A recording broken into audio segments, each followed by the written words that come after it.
présenter nos conférenciers aujourd'hui. Nous avons donc Madame Ève Paquette, qui est directrice du premier cycle de sciences des religions et adjointe pour le programme d'éthique et culture religieuse.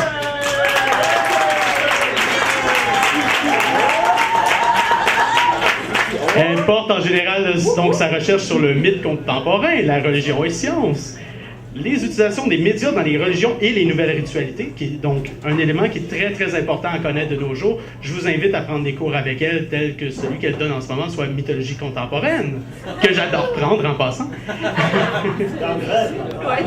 malheureusement, je suis en grève en ce moment.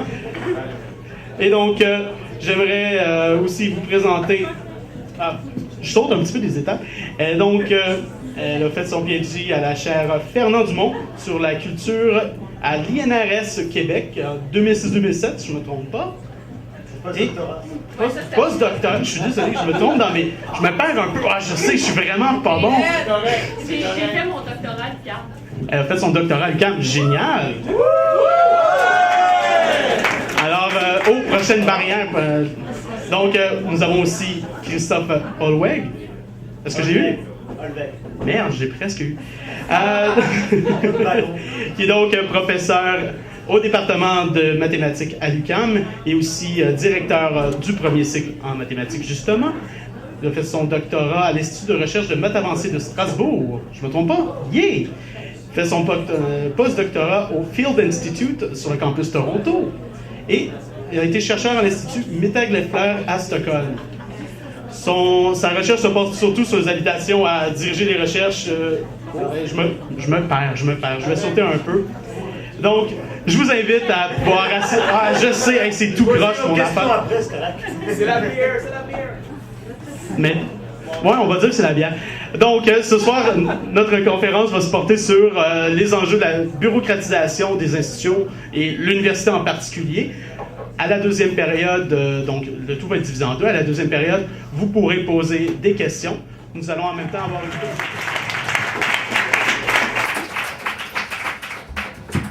Alors, bonsoir. Est-ce que vous m'entendez bien? Oui. OK. Alors, premièrement, je suis pas sûre qu'on est plus compétent pour en parler. Je pense que les étudiants et étudiantes sont les premières personnes qui souffrent de la bureaucratisation des universités.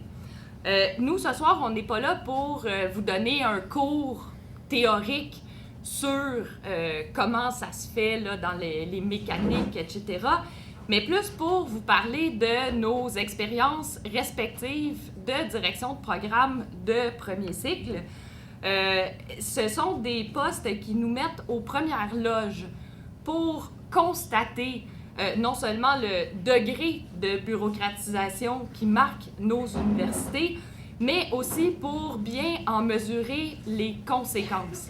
Et ce que j'espère qu'on va réussir à vous montrer, c'est que ces conséquences-là se font particulièrement lourdes sur le plan des possibilités de solidarité sociale et de solidarité intersyndicale, notamment entre les profs et les étudiants. Donc, c'est des sujets qu'on va aborder peut-être un peu par la bande. J'ai été extrêmement impressionnée par la présentation du thème de ce soir qui a été fait sur le site de la MAPS. Je pense que j'aurais pas pu l'écrire aussi bien. En effet, les enjeux de la bureaucratisation sont assez larges, comme on va le voir, au sens où on pourrait dire que celle-ci est une conséquence directe d'une logique de marché et d'une logique comptable appliquée au système d'éducation. Avant de vous expliquer un peu le principe de notre discussion, je vais vous expliquer un peu d'où on vient sur le plan personnel et aussi répondre à la question que se posent peut-être certaines et certains d'entre vous, à savoir quelle est cette conférence improbable donnée par quelqu'un en sciences des religions et quelqu'un en mathématiques. Alors, Christophe et moi, on s'est rencontrés pendant la grève des professeurs en 2009. Dans le comité de grève que je dirigeais, il était mon secrétaire, alors voilà, ça a été comme ça. On pourrait donc dire que on s'est rencontrés via une implication syndicale et ensuite en devenant en même temps, par hasard, tous deux directeurs de programme de premier cycle, on n'a pas cessé de partager nos réflexions sur des enjeux d'éducation. Ce sont des réflexions qui sont stimulantes et parfois dérangeantes parce qu'on vient de deux facultés différentes qui fonctionnent de façon assez différente sur certains dossiers aussi. Je pense qu'on aura l'occasion d'en parler. Christophe, je ne sais pas si tu voulais dire un petit mot de ton background d'ailleurs aussi. C'est ça, moi j'ai pas fait mon doctorat à l'UQAM, malheureusement, mais heureusement aussi. Je l'ai fait à Strasbourg, donc qui se trouve en Alsace, en France. Et j'ai fait mon postdoctorat à Toronto, ce qui m'a permis de voir deux autres universités, deux autres façons de faire dans deux autres pays différents, on va dire. Je parle pour l'Alsace aussi, d'ailleurs. Mais ce que j'ai remarqué, c'est que ce n'était pas les mêmes façons de procéder et que, si vous voulez, je suis passé par, comme dirait le gouvernement actuel, c'est plus cher ailleurs, Toronto, c'est plus cher, effectivement, les études, et puis la France où c'est gratuit. Moi, j'ai fait mes études, j'ai payé maximum en euros, maintenant, ça doit être 100 € par an, là, ça doit être beaucoup, là. Et la moitié du département de maths de l'UQAM, c'est des Français qu'on a engagés comme professeurs. Après, il y en a qui vont vous dire c'est une mauvaise éducation, en fait, il faut la rendre plus chère. En tout cas, moi j'arrive, je suis extrêmement heureux d'être au Québec, je suis extrêmement heureux d'être à l'UQAM. C'est une université extrêmement connue en mathématiques au niveau de la recherche à l'extérieur du Québec.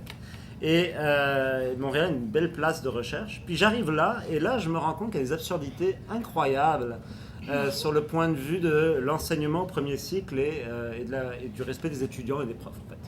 Et donc c'est un peu de cela que je viens, et pour ça que j'ai pris la direction de premier cycle, c'est aussi de cet état de fait que je vais essayer de rendre compte ce soir, c'est-à-dire des différences et des questions que ça soulève, pas des réponses, je ne vais pas vous dire en France c'est mieux, faites ça, non, des questions qu'il faudrait peut-être regarder et que j'entends pas poser souvent ici, voilà.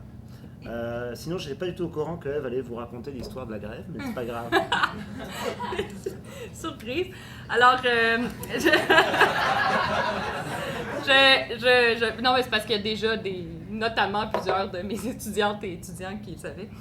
Alors, le format qu'on vous propose ce soir est, je dirais, assez informel. Une des conséquences de la bureaucratisation, c'est l'instrumentalisation donc des différents groupes les uns par rapport aux autres. Pour Habermas, dans La technique et la science comme idéologie, qui certes a été écrit en 1968, mais que je trouve tout à fait d'actualité dans le contexte québécois présent. Oui, donc pour Habermas, une des façons de contrecarrer cette logique d'instrumentalisation, c'est de permettre une parole citoyenne, c'est de permettre aux gens de se réapproprier dans leur langage les enjeux politiques et les enjeux scientifiques. Je pense que justement, la grève étudiante a un pied dans chacun de ces versants-là. Alors, on va vous inviter dans nos scènes de ménage. En effet, vous pouvez peut-être imaginer que quand on sort de l'université et qu'on a passé la journée à se battre dans des papiers, on ne parle pas de grand-chose d'autre que ça. Et donc, c'est là-dedans qu'on vous invite. C'est sûr que c'est un petit peu là, artificiel puisque, en général, on n'a pas un spot dans la figure avec un public aussi nombreux. Mais disons qu'on vous invite dans notre conversation d'emblée, je dirais. Alors, n'hésitez pas si jamais vous avez des réactions ou des questions, puisqu'on va essayer de faire ça sur le mode d'une reprise de nos conversations. Alors, on va y aller. La première scène se déroule donc dans ma cuisine. La seule chose qui manque pour que ça soit réaliste, c'est que le verre de Christophe soit plein d'alcool, qui est vide. Et Pas de moi. alors, il manque aussi 2 chats noirs et blancs. Et normalement, je serais en train de fumer des cigarettes en même temps, mais là, je vais m'abstenir pour ne pas troubler la paix publique plus que je ne le fais présentement. Alors, alors la ouverture de la scène numéro 1. Donc, je vous rappelle, vous êtes tous dans ma cuisine. Donc vous pouvez participer à la conversation, hein, c'est correct. Ben moi aujourd'hui là, il m'est arrivé un truc, c'était ma journée de direction. J'ai une journée de direction, hein. C'est très important une journée de direction. J'en parlerai après, je répondrai aux questions après là-dessus. Ma journée de direction, et puis j'ai fait des reconnaissances d'acquis. Alors les reconnaissances d'acquis, on s'entend-tu que... Non, c'est vraiment chiant, ça prend au moins 3 heures chaque. Là. Bah, moi je le fais en 1 heure, mais je suis peut-être un peu plus... En maths c'est plus facile. C'est parce qu'en maths, les 2 premières années du bac, c'est la même chose partout dans le monde, donc facile. Hein, on met tout à niveau, puis c'est la 3e année où ça change un peu. Et puis là, alors aujourd'hui, là, ça c'est fabuleux. J'ai passé 1 heure quand même, 1 heure et demie la semaine dernière à faire une reconnaissance d'acquis d'un étudiant de Sherbrooke qui veut terminer son bac en maths à l'UQAM. Ben correct, il arrive, il a fait ses 2 premières années à Sherbrooke, ce qui veut dire que c'est facile, en gros, il rentre à la 3e année. Ok. Puis Ben oui, il mais avait tout fait les le problème, cours. c'est qu'on compte pas en année ici. Ok. Okay. Donc j'ai essayé de trouver des équivalents au cours de première année parmi ces cours. Donc 1 heure et demie pour trouver des ensembles de cycles, correspondant à des ensembles de cycles. Et ben là, comme il faut 4 signatures après moi, ça m'était retourné cette semaine. Mais par qui? Ben, par le coordinateur de la faculté. C'est-à-dire Pour quelle raison? c'est-à-dire un personnel de soutien, hein, bonjour, Ouais. c'est nous qui le soutenons, mais très très compétent. Et on lui a demandé de vérifier ma signature. Donc il a vu qu'il y avait un cours qui ne correspondait pas au bon cours en face, parce qu'il faut mettre des cases par cours. Ouais. Les cours. Mais comme la première année en fait est construite différemment à Sherbrooke, c'est-à-dire que l'ensemble des 10 cours est réparti, est là, mais sur 10 cours différents, et ben il n'a pas accepté ma correspondance de cases. Et là, mon AGP est venu, mon assistant de gestion des programmes, qui est venu me demander, bon ben on fait quoi, faut que tu refasses toute ta job. Et là j'en pouvais plus, ça fait 3 fois qu'on me fait le coup. T'as-tu envoyé un email de plainte? Non, j'ai dit, regardez là, l'utilité d'une reconnaissance d'acquis, c'est d'intégrer quelqu'un qui vient d'une autre université, pédagogiquement, convenablement à nos programmes, pour qu'il continue ici. C'est ce que j'ai fait.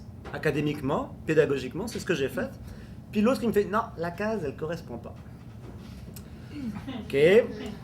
Et puis mon AGP, je lui ai fait, regarde, débrouillez-vous pour que la case corresponde, je veux plus en entendre parler de cette histoire. Non, Mais fait que finalement, ils t'ont pas cru quand toi t'as non, dit que... non, ils m'ont pas cru. C'est-à-dire que c'était même à moi de recommencer le travail et éventuellement de faire prendre à ce monsieur la 3e année de bac en maths, plus un cours de première année. Donc conflit d'horaire en perspective. Le pauvre monsieur va s'embêter dans le cours parce que, regardez, en mathématiques, c'est comme un langage, tu sais, je l'ai déjà dit, hein, c'est un langage qu'on apprend de zéro, là. C'est, en gros, il en est à lire Balzac et puis on lui refait faire des cours d'orthographe, tu sais, donc, coudon, là, tu sais. Non, mais c'est fou parce que ça a l'air quasiment aussi compliqué Oui, que mes demandes de reconnaissance d'acquis pour les gens au bac en enseignement secondaire. Puis en plus, moi, c'est un ministère avec qui... c'est-à-dire, il y a comme le spectre d'un ministère qui dit via la faculté d'éducation, non, les cours à la TELUC, c'est pas pareil. Oui, peut-être ça peut passer, mais il faut que ça soit vraiment... je pense au moins la moitié du contenu, puis il faut qu'il y ait vraiment de bonnes raisons de l'avoir fait ailleurs. Et qui c'est qui check ça chez toi, là? Parce que normalement, c'est nous qui Non, mais c'est ça, ce qui est compliqué, c'est que, dans le fond, moi, je suis obligée de signer comme pour autoriser, mais c'est la représentante du vice-doyen qui, elle, a l'autorité d'accepter ou non. Est-ce qu'elle connaît ton domaine, la représentante du vice-doyen? Ben, en fait, connaît pas éthique et culture religieuse en tant que telle, mais c'est censé être des règles qui s'appliquent de façon uniforme dans tout le bac en enseignement secondaire. Mais en tout cas, bref... la reconnaissance d'acquis, c'est du particulier, justement. C'est quelqu'un qui vient d'une autre université pour finir son diplôme actuel dans cette université. Oui, mais le particulier, en fait, c'est très, très compliqué de l'appliquer parce que si moi, je le revendique, on considère que ça crée un précédent.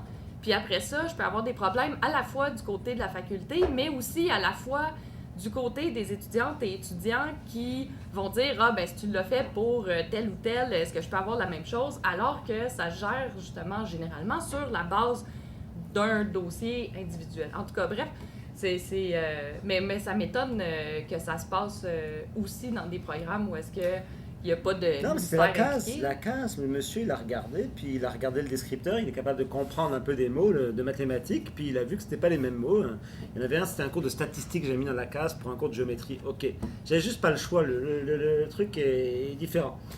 Puis il me l'a renvoyé, mais le pire c'est que quand je disais, mais regardez, pédagogiquement le monsieur doit rentrer en 3e année, personne comprenait, c'est non, la case elle est pas là. Mais là, il va être obligé de refaire le cours? Moi, je sais pas. C'est aussi simple que ça. Pour être honnête, je n'en sais rien. J'ai exigé que non. J'ai fait tout ce que j'ai pu Parce en qu'il se râlant. trouverait à faire un cours de première année. 45 alors. minutes pour d'ailleurs exiger des Ouais. choses en l'air alors que ça aurait pu passer. 45 minutes, c'est un rendez-vous avec mon étudiant de doc, par exemple, que j'ai pas pris. Mais la réponse que j'avais en face, c'est ça moi, qui me terrorise. C'est la réponse que j'avais en face, c'était mais il faut un cours pour cette case et puis pas ce cours-là. Puis moi, en tant que personne compétente en mathématiques, j'ai un doctorat, je me fais dire par quelqu'un qui, sa compétence n'est pas là, elle est ailleurs, mais elle n'est pas en mathématiques, me dire non, c'est pas le bon cours, trouve-en un autre. Et ça me prend 45 minutes de discussion après pour pouvoir dire non, le monsieur, il faut qu'il s'inscrive. Et après, on me dit ah oui, mais il faut recruter des étudiants à l'UQAM. Mais là, j'avais envie d'appeler le gars et de lui dire reste à Sherbrooke parce que regarde, va pas être possible là, tu sais. Je vais mettre 1 an à faire accepter mon affaire et puis tu auras fini ton bac à Sherbrooke. Moi, c'est ça qui me tue avec cette affaire-là. Puis c'est pas le seul exemple d'aberration qui prend le contrôle, je trouve, moi, de la pédagogie. D'être trop les pédagogiques d'un directeur de programme. Je sais pas pour toi, mais moi là, j'aime ça. Dire, Ouais. on a un cheminement, on a des préalables, en plus en maths, là, regardez, c'est vraiment année 1, 2, 3, là, on n'a pas vraiment le choix. Et puis, ils nous font tout pour rendre ça compliqué. Ça, c'est un exemple, j'aime pas ça comparer avec la France, mais c'est vrai qu'il y avait année 1, 2, 3, il n'y en avait pas le choix, ils nous inscrivaient automatiquement. C'est gratuit, mais du coup, il n'y a pas le choix. Et puis là, ça marche très bien. Puis ici, on a le choix, mais comme on a le choix, du coup, le choix, il n'est pas pour les étudiants, il n'est pas pour les profs, il est pour l'administration de nous emmerder, j'ai l'impression, quoi.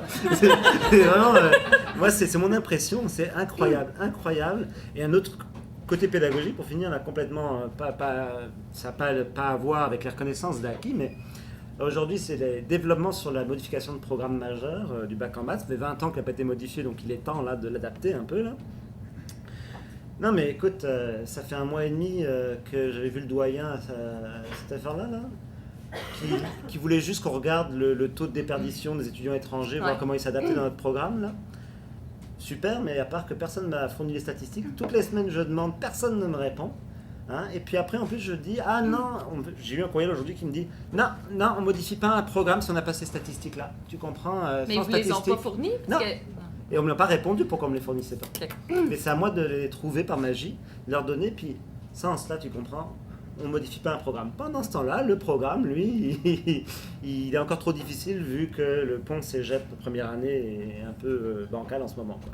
C'est aberrant. Donc la pédagogie est complètement mise en échec Non, elle n'existe pas. par la bureaucratie ambiante. Là. Fin de l'acte 1.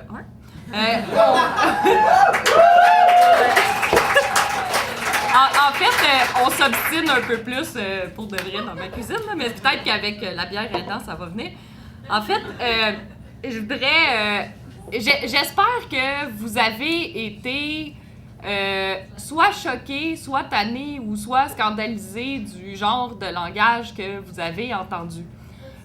En effet, la bureaucratisation là, sur le plan littéral, je pense que vous l'avez entendu, là, c'est une multiplication des formulaires sur le principe de toujours la justification, la reddition de compte, mais rarement ou presque jamais dans une logique vraiment pédagogique.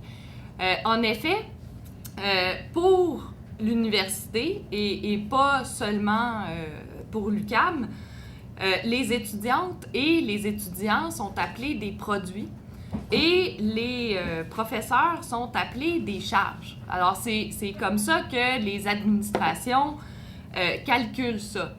Donc, votre existence en tant qu'étudiante et étudiant à l'université compte sur le plan numérique dans les cours. C'est ce qu'on appelle à l'UQAM, vous êtes appelés des EETP, des étudiants équivalents temps plein. Et nous, en tant que directrice, directeur de programme, on nous demande constamment de justifier non seulement les mesures de recrutement qu'on utilise pour s'assurer que nos programmes ne soient pas déficitaires, et c'est bien le langage qui est utilisé, mais on nous demande aussi justement des statistiques sur, vous avez entendu Christophe dire, le taux de déperdition. Alors, c'est la déperdition des produits, c'est-à-dire vous. Quand vous quittez un programme, ça veut dire que vous n'allez plus dans les cours de ce programme ou cette faculté-là, ça leur fait perdre de l'argent. Maintenant, je voulais aussi que ça soit clair que on n'est pas du tout ici pour vous dire c'est donc épouvantable, on fait pitié comme directeur de programme. Mais c'est vrai, je pense qu'on est torturé, au sens où on est toujours entre deux feux et que le temps qu'on prend pour protester contre ces mesures-là, dont on pense qu'elles nuisent à l'aspect pédagogique dans nos programmes, c'est du temps qu'on ne peut pas passer à réfléchir nos cours, à parler à nos étudiantes et étudiants, et à justement s'occuper de l'humain en tant que tel, alors que justement d'un autre côté on se dit ben je pense que je peux quand même apporter quelque chose au programme. C'est généralement une perte de temps et d'énergie énorme pour tout le monde, et incluant pour les personnes qui cherchent simplement à faire reconnaître leurs expériences. Et ça, je sais à quel point ça peut être très frustrant, parce que je vois souvent dans mon bureau des étudiantes et des étudiants qui disent « Oui, mais j'en ai une expérience professionnelle, pourquoi ça peut pas compter, etc. » Et la seule chose, généralement, que je suis en mesure de répondre, je trouve ça moi-même très plate comme réponse, c'est je comprends que ça soit frustrant, mais l'université ou le ministère, ça dépend dans quelle chaise de directrice je suis cette journée-là. Donc, l'université ou le ministère considère que c'est pas parce que tu le fais que tu sais le faire. C'est la même chose pour les cours qui sont faits ailleurs dans une autre institution. Moi, je conçois très bien à quel point ça peut être hyper important pour certaines personnes d'aller prendre des cours à la TELUC parce que, vous avez une vie, là, une famille, des jobs, plein de circonstances qui font que c'est pas toujours pratique de se rendre à l'université. Mais ça, quand vous allez ailleurs, ça aussi, ça fait perdre de l'argent à une université. D'où la difficulté de vous voir reconnaître des ententes interuniversitaires ou des reconnaissances d'acquis. Mais ça, ce n'est qu'un aspect minime de ce à quoi on est confronté généralement et, encore une fois, qui est vraiment très frustrant sur le plan de ce qui est possible d'offrir comme qualité de formation. En fait, ce qui est encore pire, c'est que si on a souvent l'impression, avec raison, je pense qu'il y a très peu de véritable réflexion sociale sur ce que devrait être l'éducation et la formation universitaire pour ce qui nous concerne. Ce qui donne froid dans le dos, c'est de constater que cette réflexion-là, parfois, même dans l'université, elle est absente. Alors, pour continuer sur cette note optimiste, si vous avez des questions, on peut en prendre quelques-unes maintenant. Sinon, on passerait à la scène 2. Moi, j'en prendrais bien quelques-unes sur Et donc, est-ce qu'il y a des procédures bureaucratiques qui peuvent empêcher que quand les étudiants trouvent qu'un cours est poche, qu'il puisse être amélioré? c'était un peu l'objet de notre scène 2, en fait. Oui, il y en a partout. T'sais. Notre scène 2 devait porter sur la modification de la politique numéro 23 à l'UQAM, qui porte sur l'évaluation des enseignements, justement. Il y a beaucoup d'entraves. Je dirais que une de ces entraves-là, qu'on ne prévoyait pas aborder directement dans notre deuxième acte, je pense, découle directement de ce défaut de solidarité entre différents groupes et de l'instrumentalisation des groupes aussi. Moi, ce que j'ai constaté, c'est que l'entreprise de toute l'éducation au Québec qui consiste à transformer les étudiants en clients nuit grandement non seulement à ce qu'on peut se permettre de faire devant une classe, mais on est souvent confronté à des réactions de clients aussi. Quand on lit dans des évaluations des enseignements, parce que nous, ça nous passe sous le nez là, comme directeur de programme, quand on lit des choses comme « je considère que j'ai perdu 200 $», ça, c'est une réaction de client. Et en ce sens-là, je vois souvent des étudiantes et étudiants à qui je répète « si tu as de la misère avec ton prof, va y parler ». Première chose. Deuxièmement, oui, fait l'évaluation des enseignements de grâce, mais comme on va le voir très bientôt, le fait que les évaluations des enseignements se fassent de plus en plus en ligne et que plus personne ne comprend à quoi c'est censé servir, ça nuit grandement à la façon dont ça peut être formateur pour les profs. Ouais. Moi, je voudrais ajouter quelque chose, c'est que la question était de savoir s'il y avait des entraves bureaucratiques au fait de changer un cours qu'on trouve poche, c'est ça? Oui, et moi je trouve qu'il y en a en dehors de l'évaluation, là, même sans demander l'avis à quiconque. Au Québec, là, depuis 2000, je me suis pas mal intéressé à l'affaire, parce qu'en maths, on n'est pas beaucoup d'étudiants. Ce qui est normal, en fait, mais c'est plus considéré normal depuis 2000, donc depuis que François Legault, mon grand ami, a fait donc cette politique et puis compagnie, là, avec les ETP. J'ai fait la grève comme étudiante en 2000 contre les contrats de performance. Et donc, maintenant, il compte le nombre de charges de cours. Alors, charge, c'est parce que c'est le professeur, on parlait de charge avant, le professeur donne une charge de cours, vous voyez. Et donc, le professeur, il est là, en fait. Puis il préfère pas le payer à qu'il reste dans son bureau sans cours plutôt que de lui donner un cours, mais bon, des fois.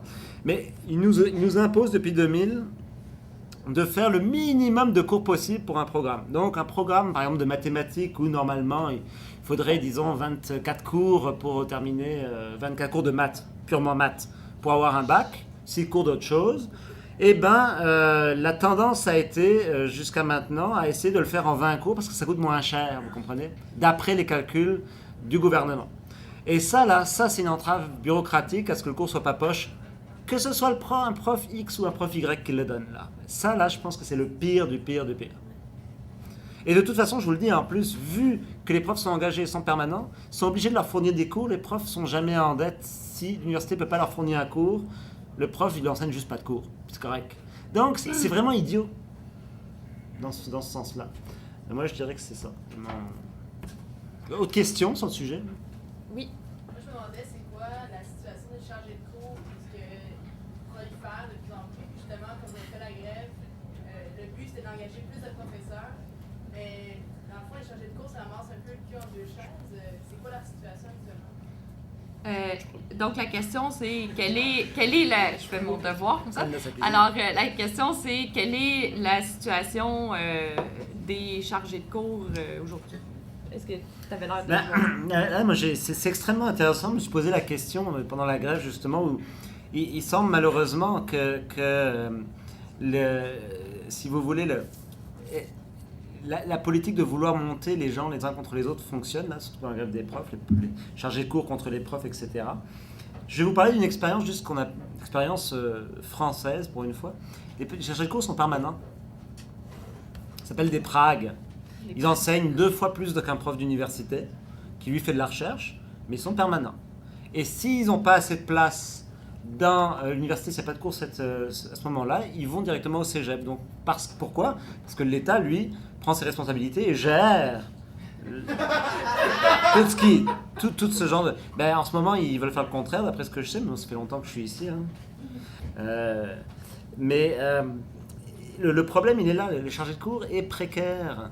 Et effectivement, le fait de baisser d'engager plus de profs ou baisser le nombre de cours fait de toute façon qu'il y aura moins de chargés de cours qui seront encore plus dans la précarité. Hein. Ça n'arrange rien. Et je pense que c'est un peu comme c'est un problème complexe parce qu'il faudra toujours une zone tampon. C'est-à-dire, il peut y avoir un moment, moins dans des domaines comme les nôtres, mais un domaine où, en ingénierie, où il y a des cours de calcul 1 à d'Eternam, à Polytechnique par exemple, il y a des fois, il y aura 2 fois moins d'étudiants. On ne peut pas raisonnablement engager un prof à vie pour ça. Donc effectivement, il faut des gens qui soient là pour compenser. Le problème de la compensation au Québec est que le chargé de cours est précaire. Il faudrait plutôt des profs volants ou quelque chose, mais de permanent. Donc encore, ce qu'on peut dire pour ce qui est de l'aspect chargé de cours, c'est que ce sont des êtres humains qui sont mis dans la précarité à cause d'une idée ou d'une gestion bureaucratique, mais libérale, très Amérique du Nord, pour moi, qui pousse, qui dit « je vais vous donner de l'argent, mais débrouillez-vous en tant qu'entreprise privée, quasiment. » Moi, c'est ce que je pourrais dire sur ce sujet. Oui, c'est ça, mais en fait... les chargés de cours, c'est ça, sont engagés à contrat sur un statut temporaire.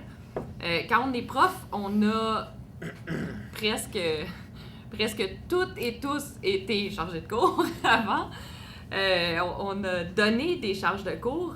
De la même façon que les pratiques qui consistent à engager des surnuméraires temporaires à contrat, à temps partiel plutôt qu'à temps plein avec des avantages sociaux, les chargés de cours, je dirais, remplissent cette fonction-là pour l'institution.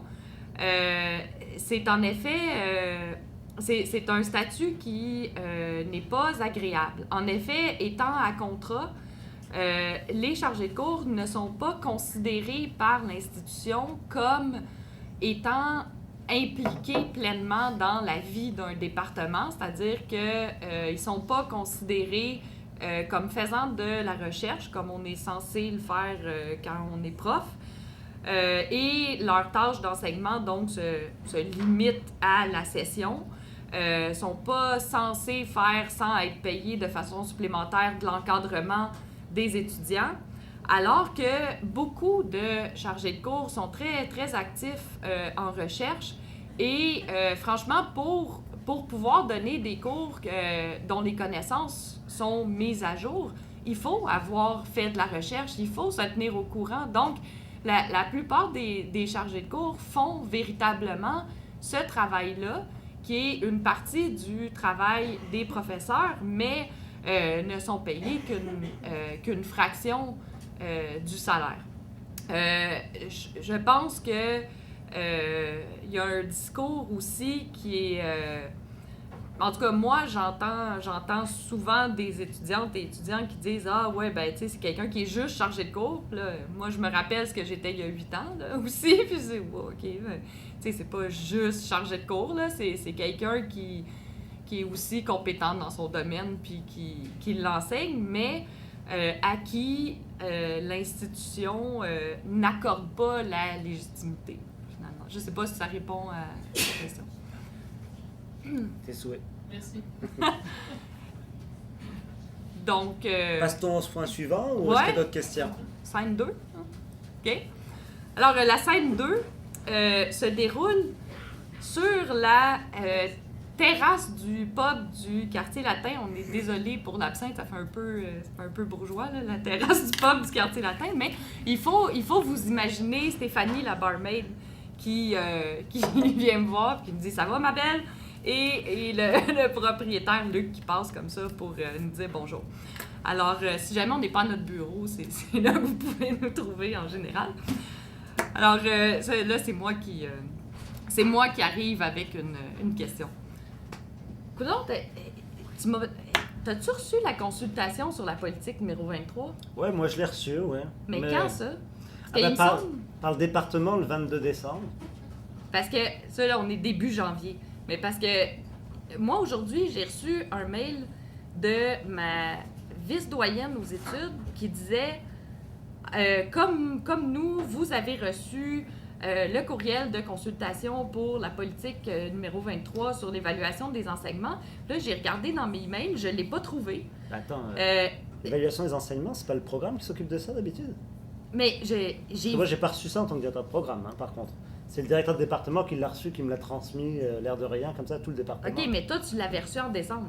Mais pas le directeur de département, mais j'ai même pas lu, tu sais, tous les courriels qu'on a par jour, là, moi, OK, mais parce que moi, j'ai vraiment regardé dans mes courriels, puis là, j'ai écrit à Jacques, qui est le directeur du département de sciences des religions. Là, j'ai écrit à Jacques pour savoir s'il l'avait reçu, puis il m'a dit non. Donc là, j'ai écrit à la vice-doyenne pour lui dire « Peux-tu m'envoyer la consultation en question? » Qui semble qu'on ait reçu le 16 décembre, puis là, c'est dans 2 semaines qu'il faut remettre la réponse, là? Ah oui? Oui. Mais attends. Bah, je l'ai pas lu. Qu'est-ce que ça raconte? Ben là, mais c'est ça, là, c'est parce que j'essaye d'avoir le document, mais là, ce que Ça, je peux te le donner, le document, en fait. Moi, je l'ai eu. C'est juste que Oui. je l'ai pas lu parce que je pensais que ça concernait le département, mais tu me dis que c'est la politique de l'évaluation des enseignements. Donc ça, Oui. ça concerne les programmes. Pourquoi Oui. ça a été... Attends, j'ouvre mon laptop, là, puis on va regarder ça, là. Mais- J'ouvre mon laptop. Parce que... Parce qu'ils ont un Wi-Fi. Dont je connais le mot de passe. Puis là, je regarde mon truc, je fais... Ah, messieurs, mesdames, les doyens, les vice-doyens, les directeurs de programme, les directeurs de département. Ah, bah tabarnak, ils ne l'ont jamais envoyé à moi, je suis directeur de programme. Non, ben c'est ça, ben fait que toi non Attends, plus... bah je j'ouvre. consulte. Ben non, mais le directeur de département va en parler à la prochaine assemblée, mais effectivement, ça n'a rien à voir avec la... Enfin, ça a à voir, mais normalement, c'est le programme qui est en charge de l'évaluation des enseignements pour Ouais. justement avoir un retour sur la qualité de ses cours qui commande au Ouais. département. Bon, ben, je regarde un peu, je fais... Ah ben, et ben voilà, ben écoutez, hein, ben moi là, si c'est ça qui s'applique, moi, on va plus les faire faire, hein, puis je vais plus les Mais là- regarder, puis je m'en fous un peu, ça... Et ils veulent que le directeur de programme fasse tout lui-même ou quoi là? Mais attends, là, c'est parce qu'ils sont en train de refaire la politique d'évaluation des enseignements, Mais ça, puis là, ils nous consultent, mais il faut... Puis là, nous, il faut qu'on aille voir nos assemblées départementales, puis ils nous donnent 2 semaines. comité de programme surtout, Ah oui, aussi. surtout. Ouais. Mais bref, tout le monde est consulté, mais on a 2 semaines. Mais pour moi, ce qui répondre. me dit, c'est que c'est l'évaluation des enseignements, depuis que c'est en ligne, alors que c'était un projet pilote qui n'était pas permanent. Chez nous, tout le monde s'accorde à le dire que les statistiques sont mauvaises, ça ne veut plus rien dire, les gens participent plus, les profs, enfin le comité de programme, c'est une plaie pour faire la synthèse des évaluations et du coup voir quels cours posent problème et éventuellement les cours poches les changer.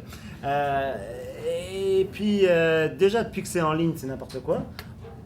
Puis là, ce qu'ils veulent faire, c'est institutionnaliser cette affaire en ligne, là, mais en plus, en ne donnant plus aucun droit de regard au comité de programme, c'est-à-dire aux étudiants, en fait, juste le donner au directeur de département et au directeur de programme et aux profs, et que ça serve juste à l'évaluation des profs quinquennales, où de toute façon, même si c'est mauvais, on ne peut pas le virer parce qu'il est permanent. Ouais, On s'entend. ouais, Donc ça sert à plus à rien. OK. Autant pas le lire. Ouais. Mais j'ai remarqué, moi, que le questionnaire d'évaluation des enseignements auquel les étudiantes et étudiants ont à répondre, c'est pas le même. Puis, je comprends pas pourquoi... T'as-tu été consulté, toi? Ah oui, là-dessus? ben non, oui, j'ai été consulté quand même chez nous. OK, mais moi, je me souviens pas d'avoir été Ah, consulté. t'as pas été consulté, toi? Non.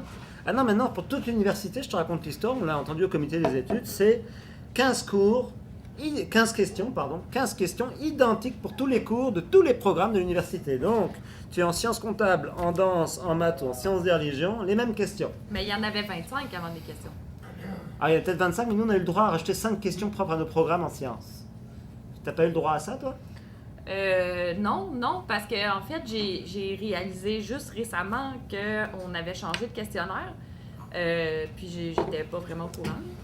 Moi, ce qui me tue avec tout ça, là, c'est que déjà, regarde, de refaire mon questionnaire, et puis on l'a critiqué, le questionnaire existant, on a fait une résolution qui est tombée dans les limbes de l'administration, là.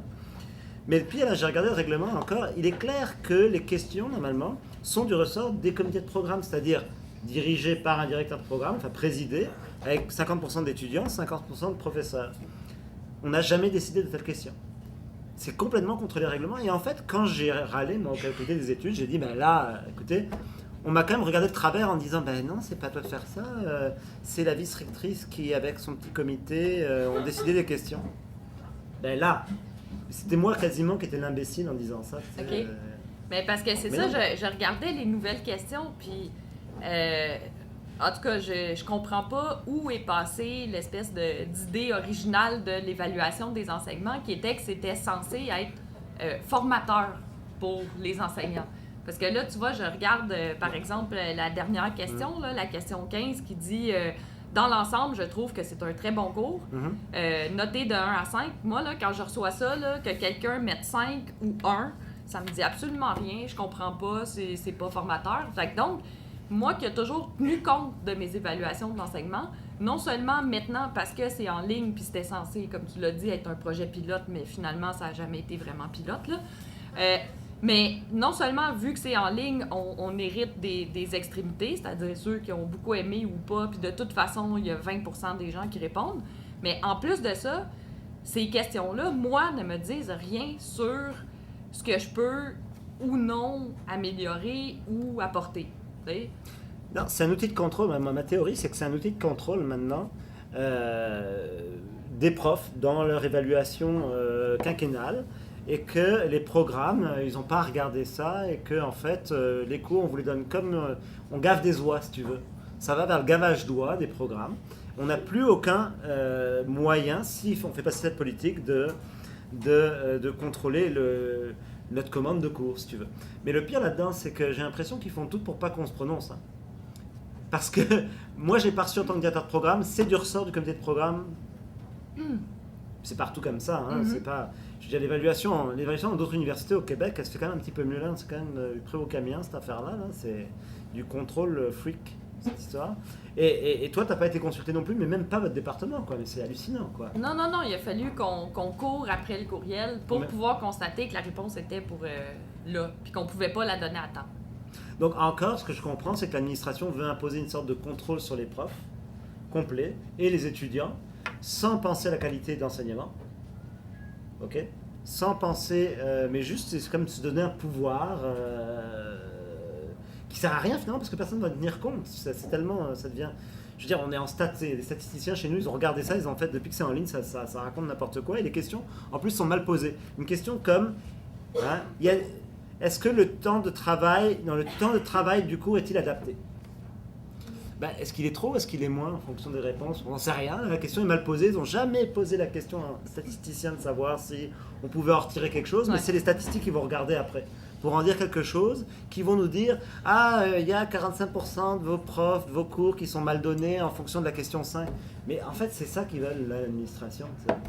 C'est n'importe quoi, là. Ça fait perdre du temps. Hein. Combien de temps t'as perdu pour aller chercher ce renseignement? Ben là, ça a pris quelque chose comme 4 échanges de courriels. Et pour faire la transition vers la sortie de l'acte 2, ça a pris aussi une résolution du syndicat des professeurs pour officiellement demander à l'administration d'étendre la période de consultation afin que les départements et les programmes aient le temps de lire le document de 8 pages avec des règlements, une politique qui avait finalement déjà été modifiée. Unilatéralement, mais là, on nous consultait sur les détails de cette modification déjà imposée, mais a posteriori. Bref, on n'avait pas la possibilité de se prononcer dans cette consultation-là sur, par exemple, arrêter de le laisser en ligne. Peut-on, s'il vous plaît, revenir à l'évaluation papier en classe et à un questionnaire qui a beaucoup plus d'allure? Donc ça faisait pas partie de la consultation. Et c'est un très bel exemple de bureaucratisation au sens où l'administration dit « Non, mais on vous consulte, vous voulez être consulté, on vous consulte. » Mais c'est une fausse consultation parce qu'on n'a jamais eu accès, on n'a jamais pu participer, et les étudiantes et étudiants non plus, à la réflexion préalable sur les modes d'évaluation, à quoi c'est censé servir cette évaluation-là. Et finalement, ce sur quoi on nous consulte, c'est des virgules, c'est sur finalement le fait que les étudiantes et étudiants devraient ou non continuer à participer au processus. Et c'est constamment comme ça quand on est consulté sur quelque chose.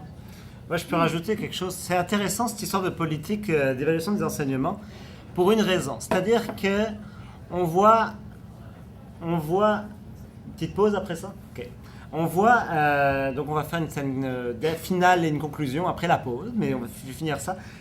On voit avec cette politique numéro 23 une tentative d'utiliser la bureaucratisation pour moi pour atteindre des fins politiques. Alors, au début, donc déjà il faut savoir, moi j'ai élus les règlements de l'UQAM mais je suis absolument pas... Puis la façon québécoise de procéder dans les universités est un peu similaire partout. Et j'avais pas l'habitude de ça. Alors, je suis allé voir un peu les règlements, c'est pour ça que je suis devenu un freak, j'ai lu toutes les affaires, moi, de staff. C'est clair dans le règlement numéro 5 et même dans la convention collective des profs que le comité de programme la synthèse des évaluations, est responsable de la synthèse des évaluations. On ne met pas ça en doute. Politique numéro 23 met ça dans ses objectifs. Or, dans tous les articles d'application de ces objectifs, il n'y a rien qui fait en sorte qu'on puisse y arriver facilement. En fait, il y a plus que des articles qui font en sorte qu'on va se décourager et qu'on ne va pas le faire. Donc, on est en train de dire « Ah, ben regardez, oui, il y a des grands objectifs, super, on vous croit, mais voilà bureaucratiquement ce qu'il va falloir faire pour les atteindre. Donc, on regarde ça, on ne le fait pas. » Et du coup, ils viennent complètement de tuer un objectif dans l'œuf. Et je ne sais même pas si c'est conscient, en fait, mais c'est juste absurde quand on le lit. Et j'invite tout le monde à aller le lire, c'est magnifique. Ouais.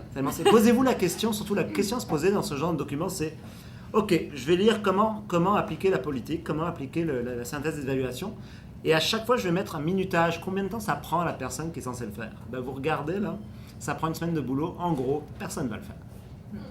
C'est aussi simple que ça. Alors qu'avant, ça prenait peut-être 4 heures maximum de travail avec un sous-comité qui pouvait s'en occuper, des discussions collégiales, etc. Moi, je trouve ça aberrant. Mais je pense que tu as prononcé le mot. Tu sais, le mot-clé, c'est discussion collégiale. C'est-à-dire que... Tout ce processus-là et dans le fond, l'évaluation des enseignements, disons, sur un plan idéal, mais il me semble que ça a déjà été un peu comme ça, c'est censé venir concrétiser une réflexion pédagogique commune entre les enseignantes, les enseignants et les étudiantes, les étudiants. Et non pas se dérouler sur le mode, justement, du client mécontent ou de la personne qui doit donner un service et intéresser à tout prix, etc. Donc, il y a cette dimension humaine à laquelle je référais au début qui est absente. Moi, en tout cas, je sais que ce que j'apprécie le plus dans mon travail, c'est de connaître les étudiantes et étudiants avec qui j'ai le bonheur d'être à l'université. Mais cette connaissance-là, elle est justement le fun quand elle se déroule pas sur un mode d'évaluation. Moi, je sais que j'ai des choses à enseigner puis des connaissances à évaluer. Et je sais que, comme enseignante, je suis loin d'être parfaite. Mais ce qui est le fun, c'est justement, c'est qu'on existe aussi à l'extérieur de ce rapport-là. Et ça, je pense qu'un des effets majeurs de la bureaucratisation, c'est de faire disparaître ces rapports-là ou la possibilité de ces rapports-là entre les différents groupes. Est-ce que tu voulais... déjà avant, donc on va se prendre une pause de 15 minutes, c'est ça à peu près? Peut-être avant, on pourrait prendre 2 questions sur le sujet, mais on voulait vous proposer, pour la 3e scène, là, vous pourriez y réfléchir pendant votre break. La 3e scène, c'est maintenant, à l'absinthe, puis c'est vous qui allez essayer de nous proposer quelqu'un, là, essayer de trouver un sujet où la bureaucratisation, en fait, hypothèque un peu votre avenir d'étudiant. Moi, j'aimerais ça entendre ça et essayer de me proposer. Donc, avant l'informatisation, est-ce que les questions étaient choisies par les programmes, les profs, les étudiants? C'est ça que vous posez? En gros. En fait, avant l'informatisation, oui, les comités de programme, donc 50% profs, 50% étudiants, mettaient les questionnaires au point. C'était les départements ou les comités de programme, les familles avant ça, il semblerait, j'étais pas là, qui mettaient en place sur papier la synthèse, l'évaluation en classe, c'est-à-dire on photocopie à la main, l'assistante de gestion des programmes photocopiait les questionnaires mis au point, je le rappelle, par chaque comité de programme, dans chaque programme, donc étaient propres. Et donc ça donnait des outils, des scalpels pour chaque programme. Et depuis l'informatisation, ils ont en gros recopié les questionnaires à peu près du départ, et puis ça devenait trop compliqué à programmer, semblerait, et je ne sais pas combien ça a coûté leur programme en plus. Là. Et puis voilà, et puis ça a disparu, maintenant c'est uniforme, il n'y a plus de différence entre économie, maths, sciences et religions et danse. Quoi. J'ai un collègue qui est là depuis plus longtemps que moi dans la salle, qui pourrait peut-être confirmer que ça se faisait autrement. Guy Ménard, es-tu là quelque part? Là, et puis, est-ce que tu peux confirmer? Ouais. Oui! Merci. Là, elle vient de faire un truc horrible. Elle vient de dire, toi, au fond de la classe, qui est en train de dormir. Tu peux-tu confirmer là, que tu as bien appliqué? La première, c'est donc, est-ce qu'on peut juste s'en foutre puis procéder autrement, donc d'une façon qui satisfasse plus tout le monde? Et la deuxième question, c'est à quel point ça peut être récupéré à des fins X? C'était ça, Pascal, si j'ai reconnu ta voix? Le fait de pas, que ça, ouais. Finalement, ça sert. OK. Qu'est-ce que pas utiliser, c'est ouais. nécessairement, c'est pas... OK. Est-ce qu'on peut faire autre chose? Oui, on peut faire autre chose. J'ai des collègues qui font un principe que je trouve assez intéressant, que je pensais instaurer moi-même. Des évaluations formatives de mi-session. C'est-à-dire qu'ils demandent aux étudiants de faire une évaluation informelle en classe pendant qu'eux sortent, là, à la mi-session pour voir déjà qu'est-ce qui peut être travaillé. J'ai moi-même déjà fait un questionnaire maison à la fin. Et là, en fait, c'est que, en effet, personnellement, comme enseignante, c'est beaucoup plus informatif pour moi, puis je pense que ça permet beaucoup plus aux étudiantes et étudiants de dire ce qu'ils ont à dire d'une façon qui n'est pas préformatée et extrêmement limitée. Par contre, il faut se rappeler que c'est un outil, cette évaluation-là. C'est un outil qui sert dans ce qu'ils appellent l'évaluation de la qualité là, sur le plan institutionnel et qu'on est censé inclure dans notre évaluation statutaire parce que comme prof, on est évalué aux 5 ans sur les aspects de notre tâche, là, service à la collectivité, enseignement, recherche. Donc, de décider de court-circuiter ça, disons que si jamais on est entouré de gens malveillants, ça peut être assez grave, mais en tout cas, je pense que de le faire en parallèle, ça peut pas nuire. Mais comme pour toutes les mesures qui sont justement standardisées comme ça, on ne pourra jamais, dans le contexte actuel, faire reconnaître la validité de... Parce que ça, c'est une vraie parole, dans le fond, ce dont on parle, quelque chose qui court-circuite ça. Cette parole-là, elle n'est pas valide parce qu'elle s'exprime justement en d'autres termes que des termes standards qui sont proposés, qu'elle n'est pas comptabilisée par une instance reconnue, c'est-à-dire qu'on va avoir directement accès à ça, aux horreurs, ou que nous, on va avoir décidé des questions, ça pourrait être tellement biaisé aussi.